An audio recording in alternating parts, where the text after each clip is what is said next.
اس کی کتاب دا مورز لاسٹ سائی کو ہندوؤں کی جانب سے تنقید کا نشانہ بھی بنایا گیا۔ 1999 میں زلزلے کے دوران کھو جانے والے ایک گلوکار کی کہانی بیان کرتا ہوا ایک novel the ground beneath her feet شائع ہوا۔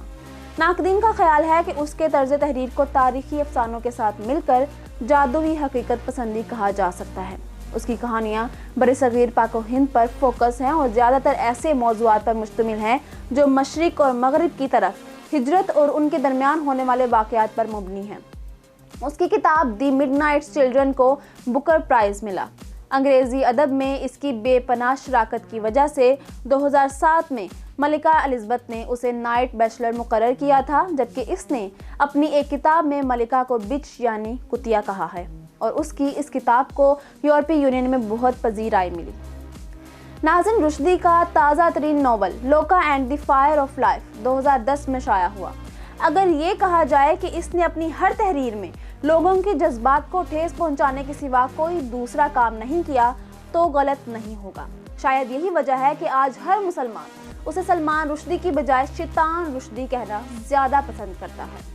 12 اگست 2022 کو نیو یارک میں اس پر ایک لبنانی نوجوان ہادی مطر نے قاتلانہ حملہ کیا، جس کے نتیجے میں وہ شدید زخمی ہو گیا۔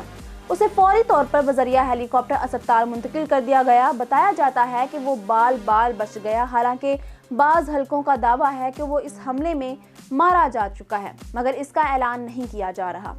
گزشتہ 3 سال سے اپنے اس مشن کو پورا کرنے کے لیے ریکی کرنے والا 24 سالہ لبنانی نوجوان ہادی مطر آیت اللہ خمینی کے فتویٰ دینے کے 10 سال بعد پیدا ہوا تھا۔ وہ جس پھرتی اور جس قوت سے رشدی پر حملہ آور ہوا، اسے دیکھ کر تو یوں معلوم ہوتا ہے کہ وہ رشدی کے جرائم کا چشمدید گواہ ہے۔ ہماری دعا ہے کہ اللہ تعالیٰ نوجوان ہادی مطر کی حفاظت فرمائے۔ ناظرین، تنظیم اسلامی کی ترجمان جریدہ ندائے خلافت نے اپنے ایک اداریے میں شاطم رشدی پر قاتلانہ حملے کے تناظر میں لکھا ہے کہ حقیقت یہ ہے کہ کوئی بھی مہذب معاشرہ مادر پدر آزادی اظہار کی اجازت نہیں دے سکتا، اور اس حوالے سے عدل کا تقاضا یہ ہے کہ جائز آزادی اور ناجائز آزادی کا پیمانہ سب کے لیے یکساں ہو۔ بے شک ظلم اور ناانصافی سے فساد جنم لیتا ہے، اور فساد کا لازمی نتیجہ خونریزی اور انتقام ہی ہوتا ہے۔ آج یورپ اور نام نہاد سیکولر اور ملحد دنیا بد زبان فحش گو اور دوسروں کے مذہبی جذبات کو بے دریغ کچلنے والے شیطان رشدی کے زخمی ہونے پر ماتم کناں ہے، اور اس پر حملے کو آزادی اظہار رائے کے حق پر حملہ قرار دے رہی ہے۔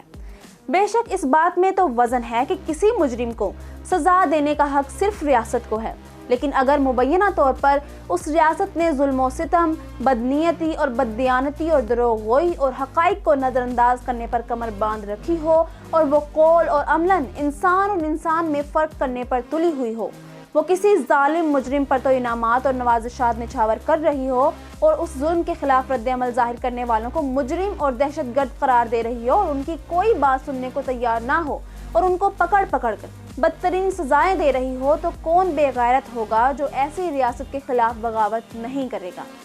ریاست ایک چھوٹے علاقے پر بنی ہو یا عالمی ریاست ہو، سب کے وجود کا جواز انصاف ہے۔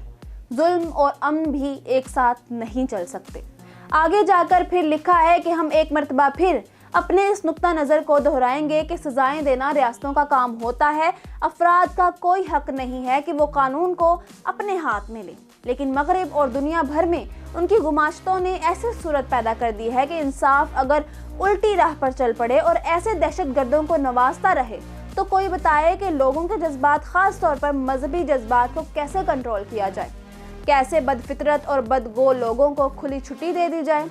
ہم تمام مذاہب کے احترام کے قائل ہیں، ہمیں جھوٹے خداؤں کو بھی برا بھلا کہنے سے روکا گیا، تو پھر کوئی ہمارے سچے خدا پر حرف زنی کیوں کرے؟ ہم جب تمام پیغمبروں کا پوری شدت سے احترام کرتے ہیں تو کسی کو کیوں اجازت دیں کہ وہ ہمارے پیغمبر کے بارے میں دریدہ دہنی کرے؟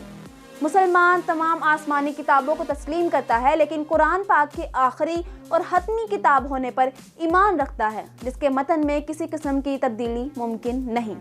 اللہ تعالیٰ نے اس کی حفاظت کا خود ذمہ لیا ہے۔ مسلمانوں کے لیے سوچنے کی اصل بات یہ ہے کہ آئے روز ایسا کیوں ہو رہا ہے۔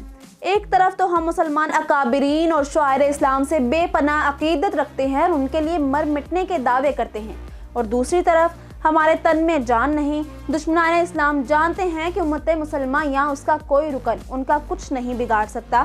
وہ سب یورپ اور دوسری اسلام دشمن طاغوتی قوتوں کے غلام بن کر زندگی گزار رہے ہیں۔